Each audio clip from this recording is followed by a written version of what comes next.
আপনি যখন টাইপোগ্রাফির কাজ করবেন খুব অ্যাডভান্সভাবে, তখন এই টুলগুলো আপনার ব্যবহার করতে হবে। আপাতত আমাদের এগুলোর দরকার নেই, আমরা জাস্ট এগুলোকে নর্মালি ক্লোজ করি। আমরা দেখি খুব সহজে অন্য অন্য অপশনগুলো রিভিউ করে।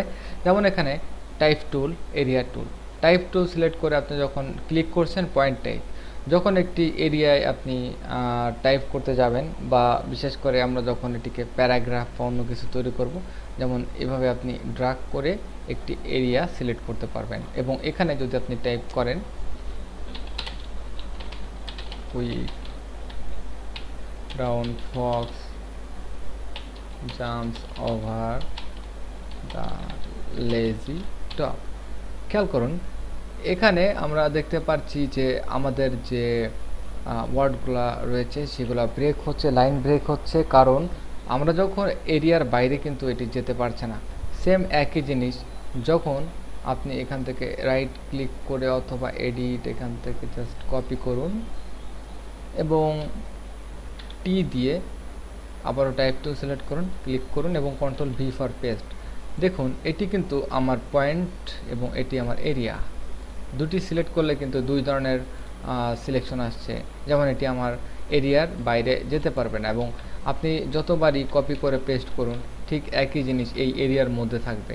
আপনি যদি পরবর্তীতে এই এরিয়াটিকে মডিফাই করেন সেই ক্ষেত্রে ডবল ক্লিক করতে হবে, এবং আপনার যে এরিয়াটি রয়েছে আমি মনে করি এই এরিয়াটি ডিফল্ট অবস্থায় একটি সাইজে আপনি তৈরি করেছেন। আপনি যদি এই এরিয়াকে বৃদ্ধি করতে চান সেই ক্ষেত্রে আপনার এরিয়া বাড়িয়ে নিতে হতে পারে। তবে আপনি নর্মালি যদি এভাবে টানেন তাহলে দেখতে পাচ্ছেন যে আপনার এরিয়াটি বৃদ্ধি পাচ্ছে, এবং বৃদ্ধি পেলে আপনার টাইপের এরিয়াটি অবশ্যই আরও সুন্দরভাবে আপনি অ্যালাইন করে নিতে পারেন। এটি হচ্ছে আমাদের এরিয়া টাইপ। অনেক সময় আমরা হয়তো অনেক ধরনের শেপ অঙ্কন করে থাকি। যখন আমরা একটি শেপ অঙ্কন করি তখন টাইপ করে আপনি যখন এখানে খেয়াল করবেন যে এই শেপের মধ্যে এখানে আপনি টাইপ করবেন, এবং অবশ্যই এটি হোয়াইট কালার যেহেতু ব্ল্যাক। তারপর আপনি এখানে জাস্ট এডিট, এখান থেকে পেস্টে ক্লিক করুন এবং খেয়াল করুন আপনার শেপের বাইরে কিন্তু এটি টাইপ হয়েছে।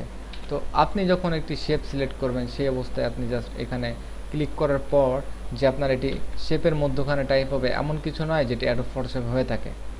তো আপনি যখন এখানে শেপটি সিলেক্ট করেছেন তখন টাইপ এবং এরিয়া টাইপ টুল, এরিয়া টাইপ টুলের পর আপনি এখানে জাস্ট ক্লিক করবেন, must click non component non masking inside the path.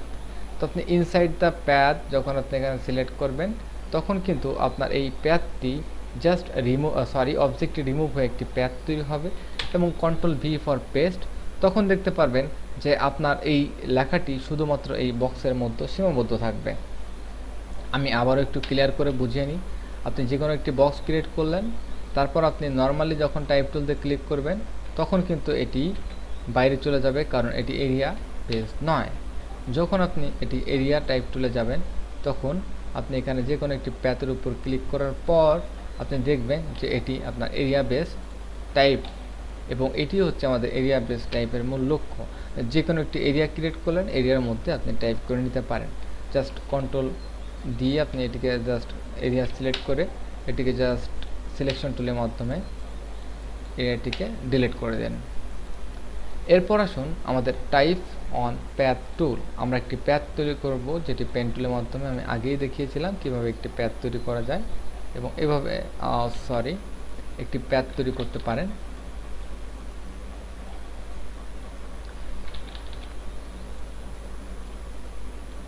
এখান থেকে আমি ফিল কালারটিকে জাস্ট ডিসেবল, এটি একটি প্যাথ হিসেবে থাকবে।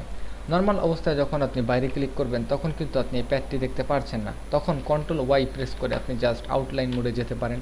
আউটলাইন মোডে সব ধরনের প্যাথ শো করে যে কোথায় কোন অংশে কিভাবে একটি প্যাথ আছে যেটির ফিল স্টক কালার নেই।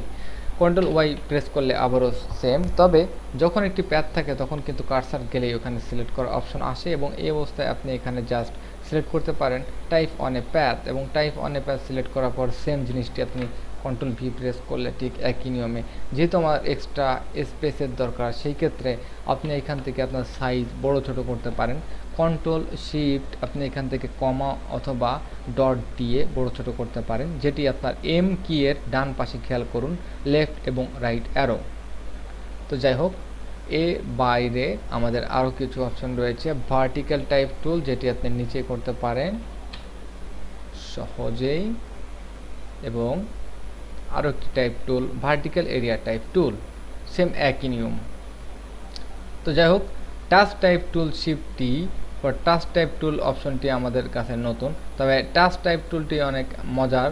যেমন আপনি একটি অবজেক্টকে টাচ টাইপ টুলের মাধ্যমে কাজ করতে চাচ্ছেন, তখন আপনি কিভাবে করবেন পরবর্তীতে আমরা আলোচনা করব। ধন্যবাদ।